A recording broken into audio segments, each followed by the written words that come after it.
Good afternoon. Sorry I'm not able to be there today, but I had other things.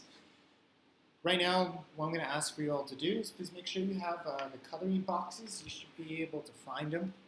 All right. You're going to need your periodic table, the one that I passed out to you. If you colored your periodic table, um, you're going to have to grab an extra one. I have a few at my desk, so please make sure you go and grab that. Okay. What I'm going to ask for you all to start off with is at the top of your page, I'm going to ask you to make this little legend. And I'll zoom in so you all can see it.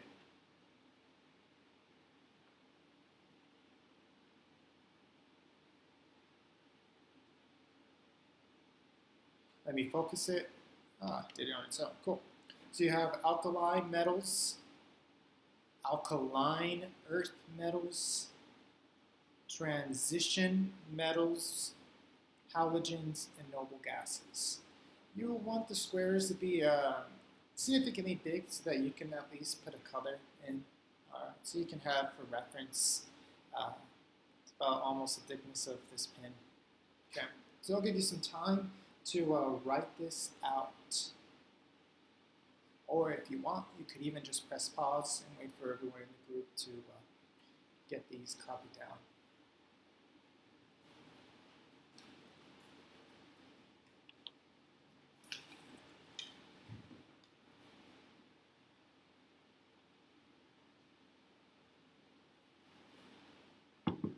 All right, so I would press pause if you need more time, which you probably do, because I'm going to move on so this video doesn't end up being too long, so I can upload it online. All right, so I'm going to start off with alkali metals. Okay, the alkali metals, I'm going to color them in. I wouldn't use markers. Highlighters do work, but you all might not have enough highlighters. Okay. I would use pencils, colored pencils, or crayons. Just don't use really dark colors because then you won't be able to see it. So the alkali metals, I'm just going to use orange. You can use any color you like, but I am going to use orange. So I'm going to zoom out. All right, the alkali metals, this is group 1. All right, so it's going to start from lithium, and you're going to go all the way down.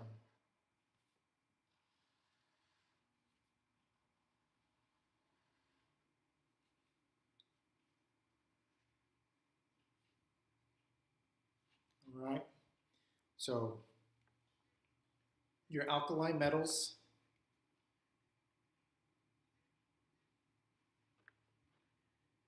begin with lithium, sodium, potassium, rubidium, cesium, and then francium. Okay. On your periodic table, I would write down groups, or just put group at the top. I know that groups are vertical, okay? Period are horizontal, all right? So there are 1, 2, 3, 4, 5, 6, 7 periods. As for groups, there's 1A, 2A, and notice it starts changing to B, 4B, 5B, all the way up to 2B, okay? And then you have 3A, 4A, all the way up to 8A. So make sure you have lithium through francium as color orange or any other color you want. Just if you use markers, I would stay away from them because they're going to bleed through or they'll be too dark. Highlighters don't bleed through as much. So groups are columns, periods are rows. So we're going to do the next group now. We're going to do the alkaline earth metals. All right, so alkaline earth metals, I'm going to use green. All right. Alkaline earth metals start with beryllium, go all the way down to radium.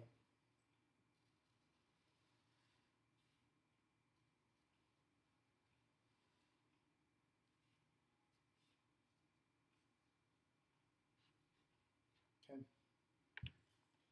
So your alkaline earth metals are group 2A and down. Notice that hydrogen was not colored. Alright. So we're going to leave it alone. This is a weird one. It's an oddball.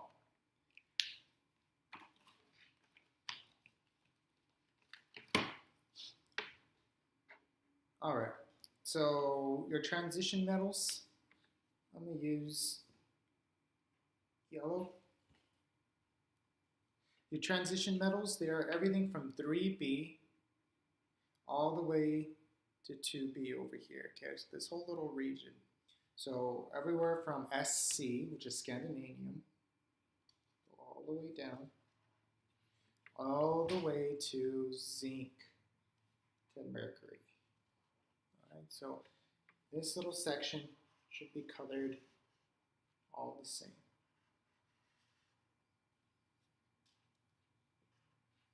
Okay, so that section needs to be colored in. These are the transition metals.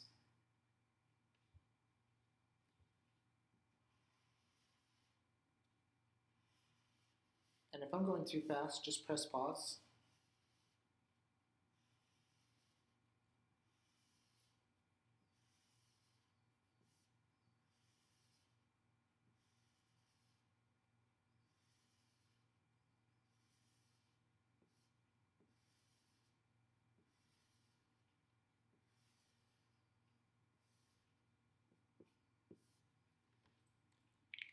So I'll leave that alone for a little bit.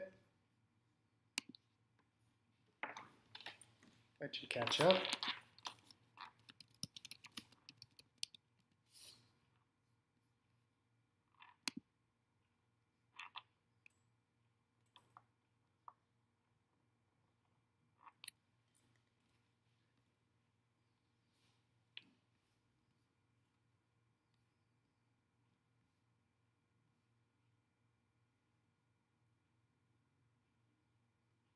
All right, so we're going to begin again. By the way, what should you do if no one laughs at your chemistry jokes? You keep telling them to get a reaction. I hope none of you cringed. All right, so we're going to move on.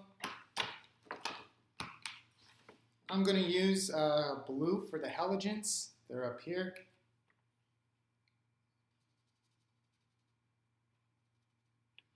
All right. The halogens are going to be these groups. Halo means a salt, so typically all these elements are found as salts. Everything from fluorine down to astatine. Now, technically, this last element, astatine, it's not as studied as the other ones. Typically, these four, fluorine, chlorine, bromine, iodine, they're known as the halogens. They're typically found with salts. Okay? So these are your halogens. Your halogens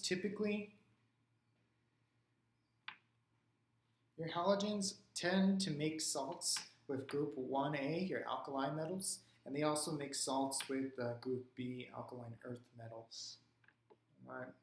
Like table salt is sodium and chlorine. So they make formulas, they make compounds. All right.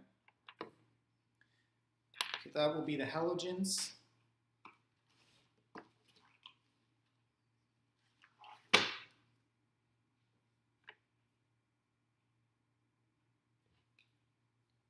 All right, lastly, the noble gases. Some of you might have remembered this name.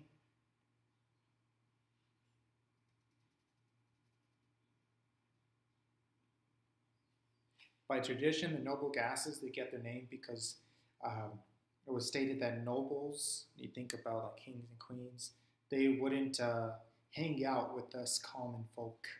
We were too good. They were nobles, so they wouldn't be seen or react around regular people. So the noble gases, they do not react with anything. It's everything from helium all the way down to radon.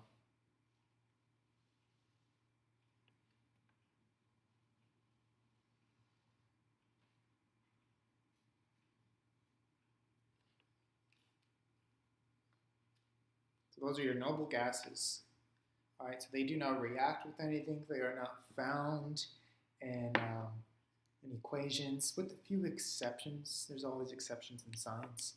Okay, most of them are found by themselves in nature. Something that really doesn't happen on the other end of the periodic table, like the alkaline metals, alkaline earth metals. They aren't ever found by themselves because they're very reactive.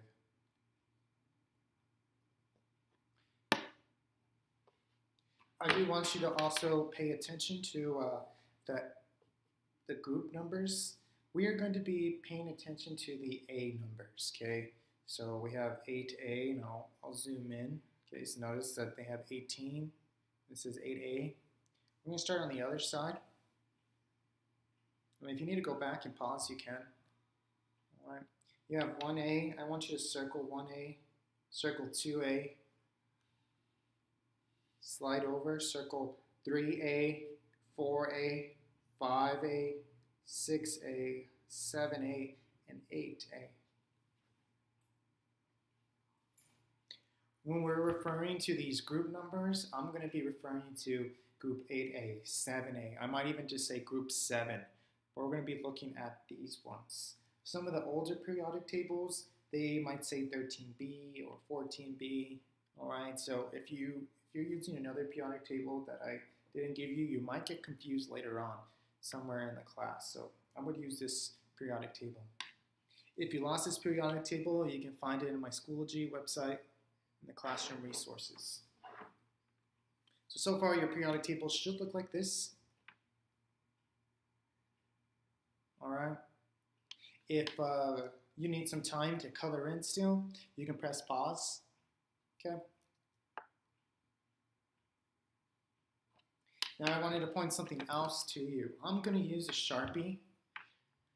So it's more, it just stands out more. You don't need one. I only do it just so that you can notice it. If you're looking at your periodic table, you should see that there's something different in this area, besides the fact that these 4 groups are not colored.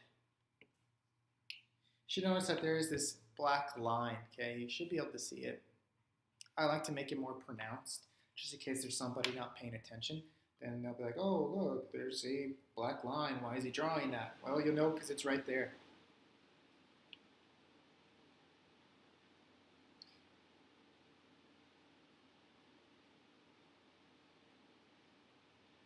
All right.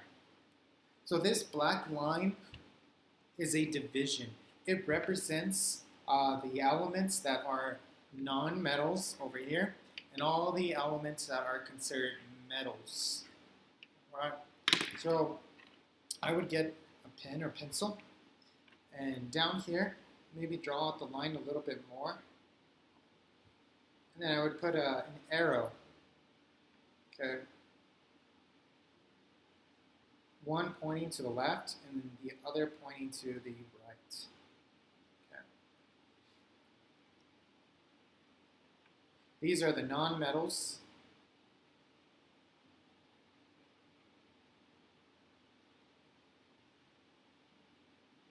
So anything that is on this side of the line, okay, anything that is to the right, these are non-metals. So everything up here, these are all non-metals. Everything to the right will be metals.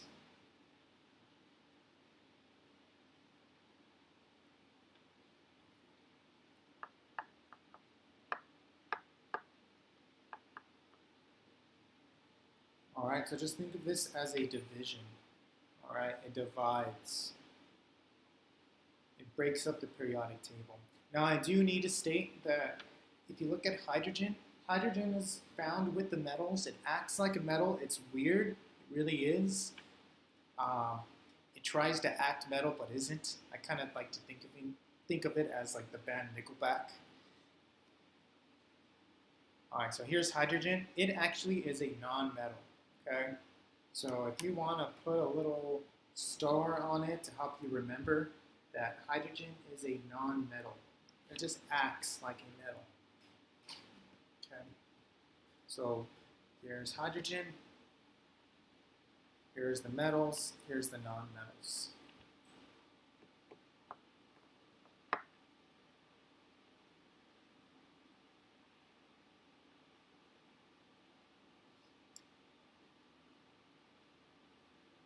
I also want you to put at the top over here, I want you to put +1.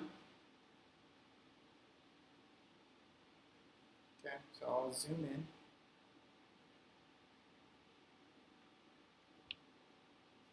So group 1A always has a +1 charge. Group 2A always has a +2 charge.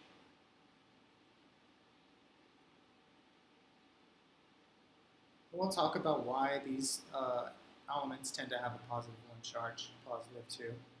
We're going to go over to group 3A. Put up here, this is going to have a charge of +3. This is a weird group, group 4A. If you want, you can put positive or -4. Okay.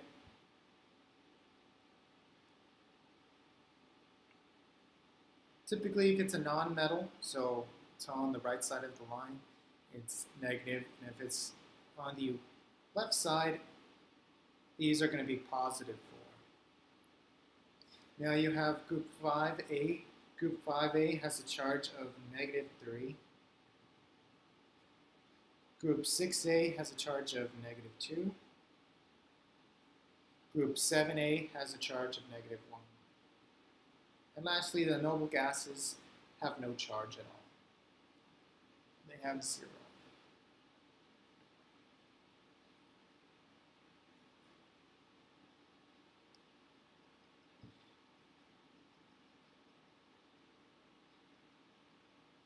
All right.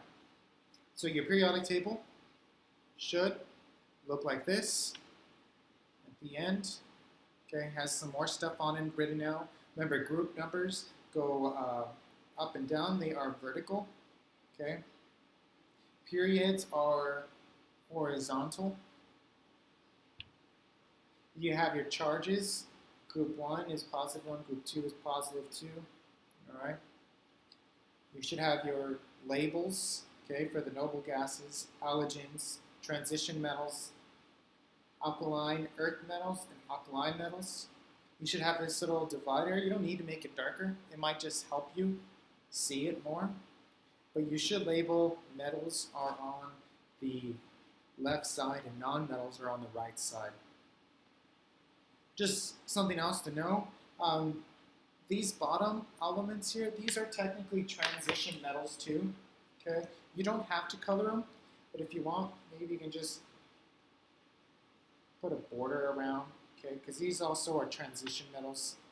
Some students forget where these ones go, but these are like a small little sliver that fit in right here. Okay, so these are also transition metals. So if you want to color them in, you can also color these in.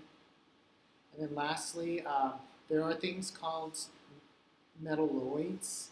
You don't need to memorize those ones. It's not important for this level of chemistry. Just know that metalloids tend to act like metals or non-metals, depending where they're at. Like silicone is a non-metal, but it acts like metal, so they call it a metalloid. Okay. Same thing with germanium. There's a few of them in here that are. There's about 5. You don't need to know them. You just need to know what a metalloid is. Okay? And that's it for this. Once you're done with this, you should have your notes. It should be passed out to you. Thank you.